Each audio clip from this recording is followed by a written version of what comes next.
ప్రియమైన దేవుని పిల్లలారా, ప్రభువైన యేసుక్రీస్తు వారి పేరట మీ అందరికీ వందనాలు. ప్రభువు పేరట మీ అందరికీ శుభములు, దీవెనలు కలుగునుగాక. ఈ ఉదయకాలం పరిశుద్ధ గ్రంథము నుండి దేవుని వాక్యాన్ని చదువుకుందాం. యోహాను సువార్త 1వ అధ్యాయము 4వ వచనం చదువుకుందాం. ఆయనలో జీవముండెను, ఆ జీవము మనుషులకు వెలుగై ఉండెను. దేవుడు తన మాటలు మనందరి కొరకు దీవించునుగాక. ఆమేన్. ప్రియమైన దేవుని పిల్లలారా, ఈ భూమి మీద పుట్టిన ప్రతి మనిషి ముందు దేవుడు 2 విషయాలు ఉంచి ఏదో ఒకటి కోరుకోమంటున్నాడు. మనం ఏది ఎంచకుండా తటస్థంగా ఉండడానికి కుదరదు. జీవమో మరణమో, ఆశీర్వాదమో శాపమో కోరుకోవాలి.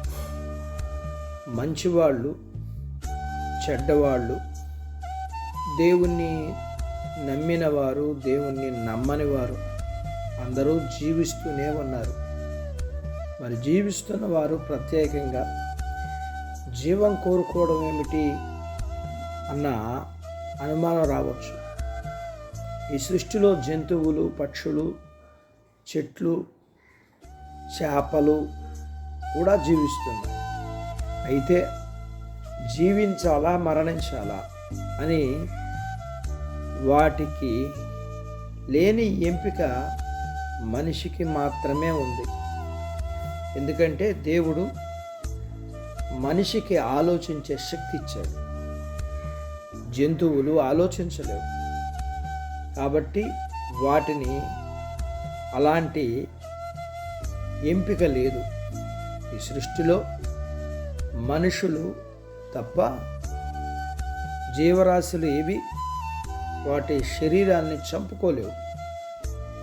మనుషులు భయంతోనూ జీవితం మీద విరక్తి చెంది జీవించటం ఇష్టం లేకనో ఆత్మహత్య చేసుకుంటారు. ఆత్మని ఎవరూ హత్య చేయలేరు, కానీ శరీరాన్ని హత్య చేసి మన శరీరంలో ఉండకుండా ఆత్మను బయటికి పంపించి వేస్తారు. ఆత్మ బయటకు వెళ్ళిపోయాక శరీరం దేనికి పనికిరాదు. మనం చేసే పాపపు ఆలోచనలు, క్రియల వలన ఆత్మ మన శరీరంలో ఇమడలేదు, కొట్టిమిట్టాడుతూ ఉంటుంది. ఇప్పుడు మనకి కలిగే బాధ, కష్టం భరించలేకపోతున్నాం. ఎందుకంటే మన శరీరం మట్టి నుండి చేయబడింది. ఆత్మదేవుడు దయచేసినది. ఆత్మ మన శరీరంలో నివసించాలంటే మన హృదయంలో దేవునికి చోటు ఇవ్వాలి. చీకట్లో జీవించే వారి జీవితాల్లో నిరాశ, నిస్పృహ, అభద్రత భావం ఏర్పడి జీవితం మీద విరక్తి పుట్టి జీవించే ధైర్యాన్ని కోల్పోయేలా చేస్తారు. ప్రభువుని హృదయపూర్వకంగా నమ్మిన వారి జీవితాలు వెలుగుతో నింపబడి ఉంటాయి. దేవుడు మనకిచ్చిన ఆయుష్కాలమంతా జీవించడంతో పాటు నిత్య జీవం సంపాదించాలంటే దేవుణ్ణి ప్రేమించి ఆయన వాక్యాన్ని విని ఆయనను హత్తుకుని ఉండాలి. అట్టి భాగ్యత దేవుడు మనకు దయచేయునుగాక. ఆమేన్. దేవుడు తన మాటలు మన కొరకు దీవించునుగాక. ఆమేన్. ప్రార్థించుకుందాం. నాతో పాటు ఏకీభవించండి. మమ్మల్ని మిక్కిలిగా ప్రేమించిన మా ప్రియ పరలోకపు తండ్రి, మీ పరిశుద్ధ నామాన్ని బట్టి మీకు వందనాలు. ఈ ఉదయకాలం మీ పాదాల దగ్గర మీ లేఖనాన్ని మేము నేర్చుకోవడానికి సహాయం చేశారు. నేర్చుకున్న లేఖనపు సత్య ప్రకారం మేము మా జీవితాల్లో మిమ్మల్ని ప్రేమించి మీ వాక్యాన్ని విని ఆ వాక్య ప్రకారం హత్తుకుని ఉండగలగటానికి, అప్పుడు మాత్రమే మేము నిత్య జీవాన్ని పొందుకోగలం.